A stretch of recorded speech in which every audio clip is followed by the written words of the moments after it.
Tushimda o'lib yotganim mani. Janozamga hamma yig'ilibdi faqat. Keyin nima bo'ldi? Meni qabrga qo'yib ketdilar. Keyin farishtalar kelishdi.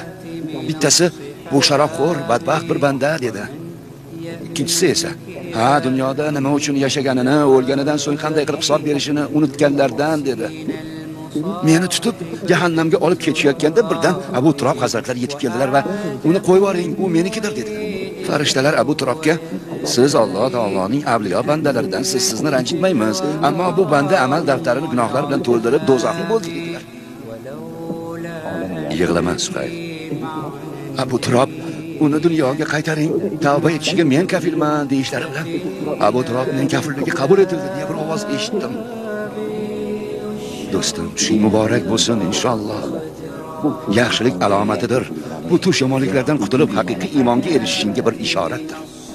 O'lmasdan burun u buyuk insonni bir ko'rsamida, uning huzurida tavba qilsamida. Hazrat, Alloh taolo tavbamni qabul etarmikan?